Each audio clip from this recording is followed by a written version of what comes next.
Iowa Soybean Association is driven to deliver for Iowa's 40,000 soybean farmers. We're proud to provide objective agronomic research, a helping hand with soil and water stewardship, and timely industry news powered by the Soybean Checkoff. Learn more at iasoybeans.com. Hi, everybody. It's Paul Yeager. This is the MTOM Show podcast, a production of Iowa PBS and the Market to Market TV show. New episodes come out each and every Tuesday. We like how you have subscribed or that you have found us. We are both in audio form and video form, so if you want to subscribe via the YouTube channel, you can watch these discussions, or if you're a traditionalist podcast listener, the audio is always available for you. Today, we are revisiting with a guest on a topic that doesn't go away. In fact, we're probably coming up to the peak. We're talking fertilizer. Josh Linville of StoneX is our guest. We've had him on before to kind of get some of his background, but we're going to find out what products he's tracking the most in the sense of where's the volatility, where is the stability, and what does the market look like ahead in some of the big fertilizers. Also, we're going to find out some areas that you need to watch where weather stories happen and how that impacts fertilizer and not just in your backyard. We'll talk about that. And of course, at the end of this discussion, or maybe early, we're going to get into a very important regional topic. If you have any feedback for me, paul.yeager@iowapbs.org is the email. Send me a note.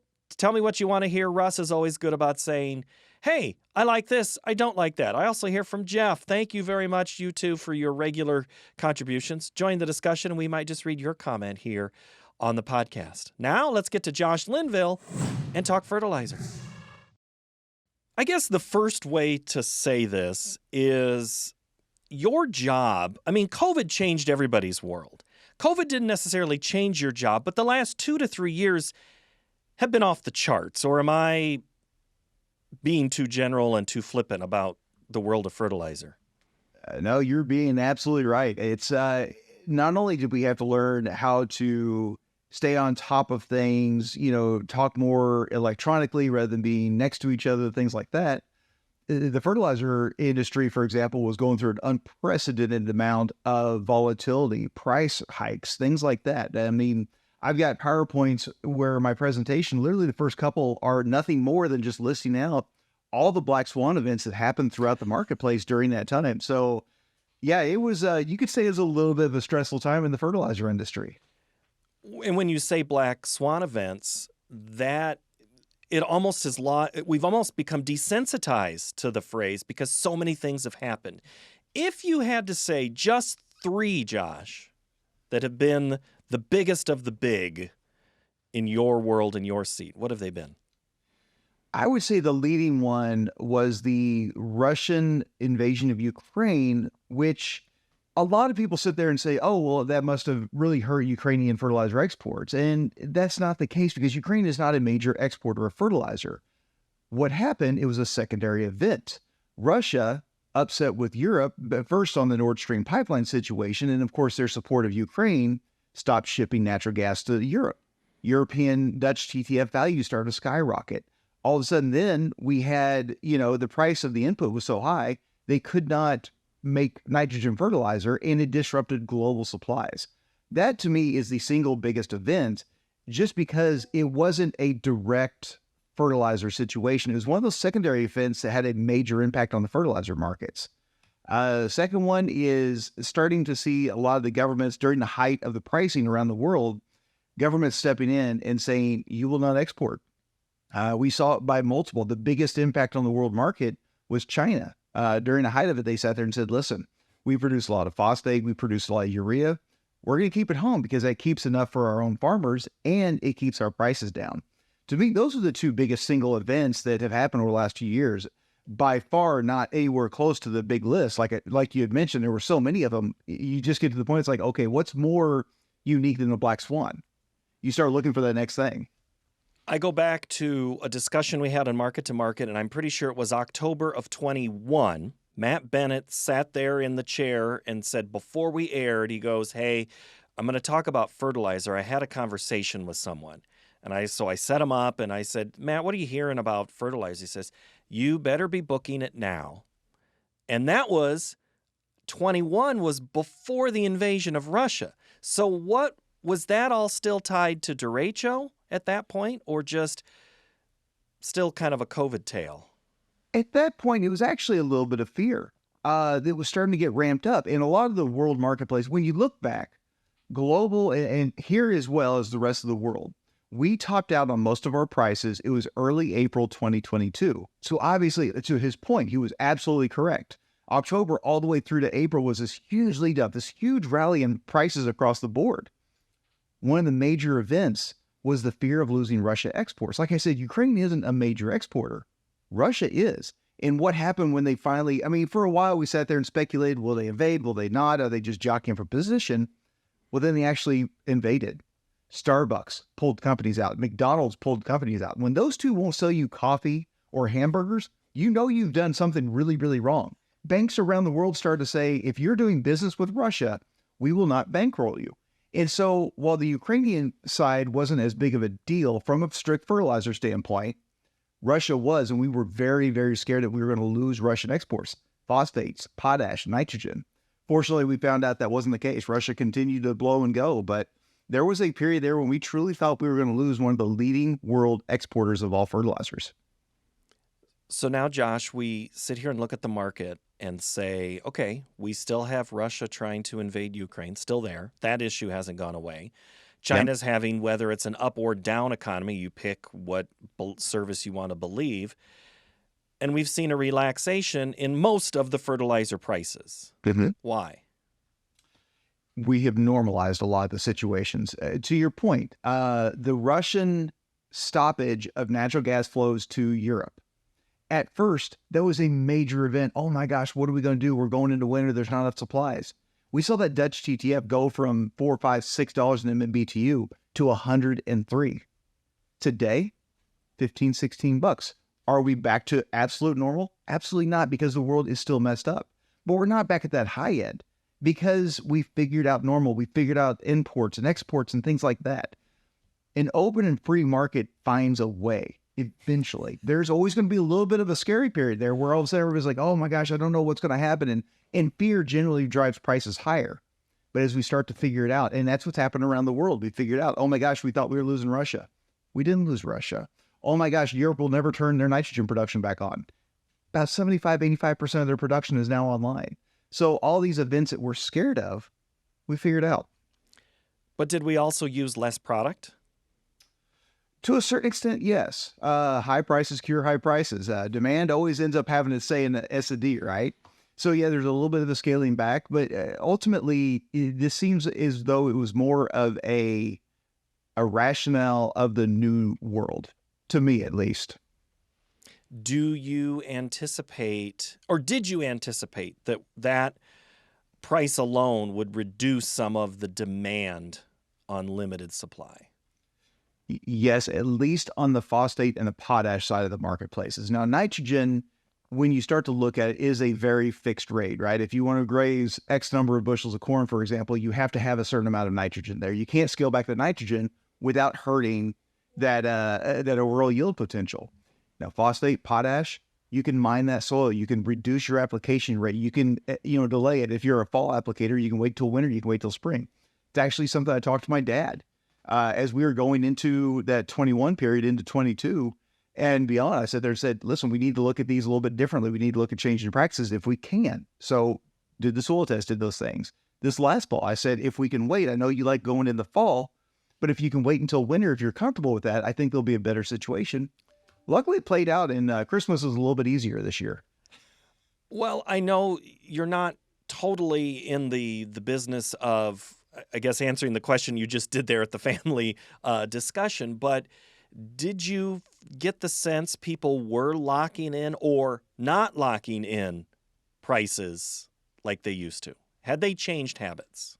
They had changed habits during that time, and we had seen several examples of that. The supply chain, your distributors, your retailers, we're looking at the high price, and most of us were around for 2008 and 2012, the last time we saw these super cycles, if you will. We remember the pain to the backside, and we were looking at those numbers saying, this is not comfortable. So they were much more conservative on their buying patterns. Same thing on the farmer side. I don't like these prices. They don't quite make sense. I'm going to hold off a little bit longer. So it was a much more conservative and delayed reaction to the marketplace. Okay, so is the top slide in your presentation about the Black Swan events? It was. So what's it now? Now it is, the worst of it is behind us. The worst of the high prices seem to be behind us. Of course, we can always repeat it, and we always got to watch for that. But it looks like that cycle, for example, is done. Just because we've put the high prices behind us does not mean volatility does not still exist. And that's one of the things people sit there and say, oh, phosphate was $1,000 a ton, and now it's, $500-$600 a ton. Oh, we're not going to see any volatility. That's not the case. We're going to continue. These are commodities. Prices move up and they move down. So don't think that just because we've gone down, it's going to flatline. There will still be events driving these markets. Don't get lackadaisical. So what's going to be the big driver now then on the volatility? Well, right now, it depends on the market. When we look at nitrogen, a lot of it is centering around China again. The government continues to sit there and step into the export market, making dictations. You can do this. You can't do this. Right now, the big fear of the world is the government came out and said, we need to fill Chinese warehouses first. We are going to stop exports. Well, then we started to find out it wasn't exports to the rest of the world. It was exports to India. They're really zeroing in and saying, we're going to slow down going to India. So that's disrupting global supplies, global trade. On the phosphate, it is dodging two bullets. That major hurricane that went up through the Gulf of Mexico and went just north of Tampa. That thing missed a lot of phosphate production by a hair. And then the earthquake in Morocco, right? A huge devastating effect on the population. Fortunately, the phosphate production kept on churning along. So it's missed two major bullets, but still dealing with very, very tight supplies here in the U.S. Countervailing duties are keeping three of the world's largest global exporters from accessing our country. If I remember correctly, Josh, you've more than 2 decades of doing this with fertilizer. Yeah, it's the hairline's starting to show it. I wasn't trying to call that out. Come on, it's good. This is an experience. This is good. Exactly. No, I started back in it would have been spring of 2002. I actually started my last year of college. I had Monday, Tuesday, Wednesday classes, so I would drive to Kansas City and work Thursday, Friday. But yeah, I started full time. I believe it was May of 2002, and ever since. And the reason I asked that is to set up this question. So in those decades, we'll just do it kindly that way. In those decades, has fertilizer always been global like this? Yes, but it has been much more quiet. When I first started in the industry, we were just getting off of a cycle where a truckload of potash coming from Carlsbad, New Mexico, the cost of freight was just as much as the cost of the product. And if a price moved $3, $5 a ton, that was a major event. I mean, that moved. I had people that were upset with me that I didn't give them a heads up that this was coming. Now, if I called up somebody and said, hey, the price is moving $5 a ton, they'd be like, dude, I've got stuff to do. Why are you bugging me right now? I mean, we had, when India last tendered this most recent, this time, the price of global urea went up $100 a ton almost overnight. So the end user, to an extent, is just, I guess, immune, numb to these swings now? I think so. And the farmer doesn't typically see the swings nearly as much as the retailer, nearly as much as a trader, because those prices move much, much more slowly. I always compare it to lumber prices when they skyrocketed and go into Lowe's or Home Depot. You show up. Now, when the price of replacement lumber went up, boy, that price was up immediately at the stores. But what happened when all of a sudden we started to see the price of lumber futures drop? Well, that was real sticky. They want to get rid of that high price. So the further down the supply chain that you get, the little bit less of the day-to-day volatility, this and this. It's smoothed out a little bit more the further down the chain you get. You mentioned New Mexico, and you mentioned the weather in Florida. How much domestically has fertilizer production, distribution helped or hurt this discussion? It has helped. It has been a steady situation. That is not to sit there and say that there haven't been some production hiccups, issues, things like that. But when you look at it, we have not had near the disruptions that a lot of other global major manufacturing points have had around the world. It has been steady. Where have those growth spots or stabilizations been? In terms of the U.S.? Yeah, in the U.S., sorry. It's, we've got a major phosphate production that sits up in the northwest of the country. Obviously, the majority of the production is sitting down in Florida.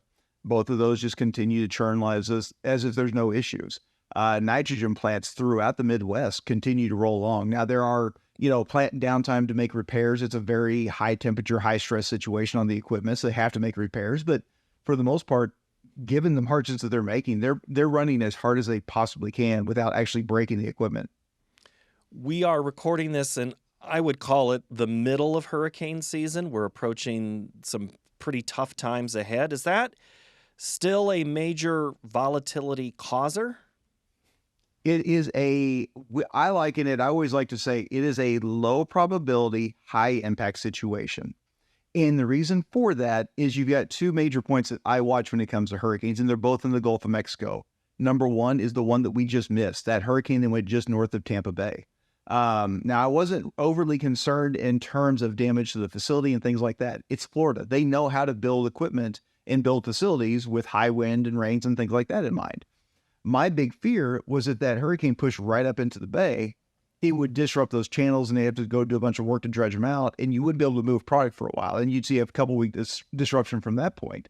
So that's one major point we always watch. The second being the mouth of the Mississippi River, NOLA, New Orleans, Louisiana. If you have another one that impacts there, and we saw that how many years ago, it ran straight up there, and it destroyed grain facilities, and it destroyed ports, and it messed up the river channels, and it hurt barges. And so those are the two main points. Whenever you see it, Houston, to a lesser extent, is a third point that we would add into there, but Tampa and NOLA are the two biggest points we'd watch from a hurricane point of view. Let's get into NOLA then. They're dealing with an issue right now of low water. That is a longer tail event, not a storm that comes in 3 days, there for a day, out in 4. Yeah. What's the long-term tail of low river levels on the Mississippi in the fertilizer industry? Yeah, it's funny. We're repeating this after only a year ago. Last year was the exact same story. Low river levels. What are we going to do? We got to spring. All of a sudden it was flooding in the Mississippi. And here we are. We're right back to low waters again. And the story is it's going to disrupt traffic. And this is probably more of a grain situation today with harvest going on, but obviously there's going to be a fertilizer impact. The fortunate part of it is these barge captains, the crews, the Army Corps of Engineers, the dredging operation, these crews do a phenomenal job. They have done a phenomenal job. They continue to do a phenomenal job of doing everything they possibly can to keep these channels open. And you see it every single day, especially now. But what the impact is today is, let's say you can typically take 16 barges on a tow. Well, maybe you only take 8. If you can typically take 1,600 ton per barge, maybe you can only take 13. So all of a sudden you start to see where these rounds are just a little bit more efficient. And yeah, there's going to be a little bit of an additional cost because those guys all got to make their money. But it's that ability to move product from point A to point B in a timely fashion. We're more inefficient today than we were. Because the stories that I'm reading or seeing that hit more of the mainstream say, oh, well, yes, grain going down, but it's the fertilizer, and then the big one now is the salt that's going to be used on your road that comes up. Because you don't send a barge empty in either direction if you can help it. So is that a little bit misleading on the fertilizer is greatly impacted? It is greatly impacted, and it's going to be more so on the phosphate and the nitrogen side, just because those are two products that are more reliant on the barge system. Your potash, because it comes from Canada, because it's coming from Carlsbad, New Mexico, places like that, it's much more rail dependent. There's a little bit that moves by barge, but it's not nearly as big a percentage. Nitrogen is going to be okay-ish from the standpoint that we've got a lot of production throughout the Midwest. It's more reliant on truck and rail. However, the biggest one that I'm watching right now, it's phosphate. Number one, that fall application season is less than 30 days away. And number two, all that product is produced in Florida. There's some that hits the East Coast by rail, but a lot of that gets barged through the Gulf of Mexico and then up through the mouth of the Mississippi. So that is going to be absolutely, because time is critical. There was a little bit of rain last weekend, but that's not going to filter in and raise the levels. It doesn't hurt, but it certainly doesn't help. And again, that long-term tail is going to be felt. Okay, you've mentioned several products. Let's do a quick outlook on each. I think you've said there's been a relaxation in volatility, but is there still and to an extent price? Is there one market? Which one do you want to start with? You want to start with phosphate? Yeah, we can start with phosphate. He's done significantly less price work versus its highs back in April of 22. I actually ran these numbers here a week or two ago, and I looked at the percentage drop from its high to where we were. And where we had seen nitrogen down, I think it was 55, 60%. Potash was down about the same percentage. Phosphate was really only down 35 to 45%. And a lot of that has to do with the inability to access three of the biggest exporters of phosphate in the world. Now, there are challenges to the case against Morocco, and hopefully that will open up a lot more product to flow here, but that's not the case today. So what's the 3 to 6 month outlook? Am I into the position of locking in or deferring some of this, playing the market for a few months? If you are a person who is looking at phosphate and saying, I am absolutely going to go this fall, I think your time's run out. We've got 30 days before we start to hit the fields. What is in place is largely what is going to be in place. We've got logistical issues. We've got tight supplies out there. If you want to guarantee the product is going to be sitting there at the highest degree of certainty, go talk to your retailer today. For the longer term, there might be some more chance that these things start to scale off. We've got challenges on the Moroccan countervailing duty case, which could start to affect the price ideas. But again, that's a little bit of a flip in the coin, but there's at least more time on our side there. Let's move to nitrogen. What's the story there? What's the headline? Well, it's and that really, you break it down to three cycles of or three versions of nitrogen. When we look at anhydrous, we've only really got fall prices accessible to us, and we still see them very aggressive. We're expecting a major fall application demand run for anhydrous. The price looks phenomenal versus grains, urea, UAN, historical values. Here recently, everything about anhydrous looks pretty good. I can tell you, I told my dad to go ahead and buy it, so I better be right on this one. Otherwise, you're not good. You're going to find somewhere for Thanksgiving to go. That's right. And if I miss a meal, I'm going to get very, very upset. When it comes to, okay, but I know this isn't necessarily directly. There's other people at StoneX that help you, and you help them with information. We're already looking ahead. I'm already getting questions about 24 acres. You're making a decision to plant corn or beans now if you're applying anhydrous. So you're anticipating more fall application, henceforth, more corn acres, right? Or am I reading too far down into the book? We are forecasting right now in our demand models, we are using 92 million acres of corn and 88 million acres of beans next year. Now, that is actually a little bit less corn acres than what we did this year. However, last year, anhydrous is a little bit overvalued, and we didn't quite know there was going to be 94 billion acres, right? We didn't lead into the season thinking it was going to be that much. But as we look at it, we actually think that anhydrous is going to take more of the overall nitrogen demand, assuming Mother Nature allows it to get out there, because it has been so well priced. Interesting. So that is part of the factor, not necessarily the price that's going to be achieved with a sale of a bushel of corn. Yep. Okay. Nitrogen's always interesting because not only do you got to figure out what does your overall nitrogen demand look like, well, now you've got to start sitting there saying, well, how much of the pie does anhydrous get? What does urea get? What does UAN get? And those numbers change all the time because right now we're forecasting that fall anhydrous is going to be great. It's going to be 2.15 million tons applied. Well, what happens if it's November 1st and it finally starts raining? That's great for the Mississippi River. That's terrible for anhydrous application. And what else falls in snap freeze? And we can't run toolbars anymore. Well, I guess I'm going to kind of throw a little wrench into that thinking is we've been so dry. I cannot remember the last time we've had this much corn and beans out before we've even hit October, Josh. So does that thinking have to change a little? It might. There are some areas that we're watching. In fact, we're doing a quarterly webinar here this afternoon, and we've got a drought map up on every single one of the products.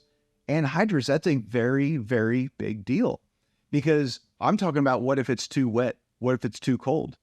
Well, most of the farmers will sit there and say, yeah, why don't you go out there, smart aleck, and try and apply anhydrous when it's too dry. You're going to have a pretty little a fog in that field because nothing is going to seal. It's not going to take. Right. It's a waste. And I've heard that discussion before, and that's happened. And so you have to have that factor in. So now enter in a little case of volatility, right? Yes. Yep. The expectation is it's going to be major demand. But if any of those three situations pop up and it hurts demand, now all of a sudden we go into Christmas saying, well, Anhydrous fell short. What does spring look like now? What does anhydrous capture? What does urea capture? That's why it makes it such a difficult market on the nitrogen side to figure out what's going to happen. So I get the sense, Josh, that your and my Thanksgiving discussions are always different than the Christmas because so much changes in those family chats about people. And it sounds like this will be the same this year. Yeah, that's one thing I like about fertilizer. If somebody can come up to me and sit there and say, well, Josh, you were wrong with this point of view. Well, the market changed. It wasn't me. It was the market. All right, let's look at urea. What do you see as the headline there? We're expecting a little bit of a pop. And actually, since we've been talking, I've had a couple of alerts come through. It looks like India is getting ready to step back into the market for another purchase tender. When you take their demand stepping forward with the fact that China is sitting there restricting exports, this should have a little bit of a bullish event. But longer term, we're struggling with the price idea. We feel like the global S&D is relatively normal. Prices today are not normal. Any farmer out there will tell you it's still too high priced. So we're really questioning what later Q4, Q1 looks like. We're a little bit afraid we're going to get into the pattern of last year where we spike early. Maybe we do that death by 1,000 cuts on the price through winter. Nobody wants to bring product in. All of a sudden we get to spring and everybody's looking around saying, where's my product? Sorry, everybody's scared to death. Nobody wanted to bring it into the country. We're short. We're tight. Oh, and then there goes the price spike. And no, you were at it again. It wasn't the market. It was Josh this time. That's right. That's right. No, the market's changed. Remember, I just said that. Do you see, okay, you've mentioned India a couple of times. It used to always be, and I've kind of discussed this on market a little bit. India's more of a discussion point than it used to be, or am I just because I wasn't listening before? They are a bigger discussion point because of the price finding ability of the way India does it. So in India, for anybody that might not know, most other countries will just buy product and nobody says a word about it. In India, in order to make sure that everything is on the up and up, they call a tender, and whoever wants to participate sends in an offer. And at the end of the process, they will show every offer, every ton, every single number has to negotiate down to the lowest West Coast and East Coast price. It's a fantastic snapshot of the marketplace. Now, in the past, that system worked really, really well. That was a situation where they were buying a lot of tons. You get a discount for that, and you find out what kind of a discount is available out there.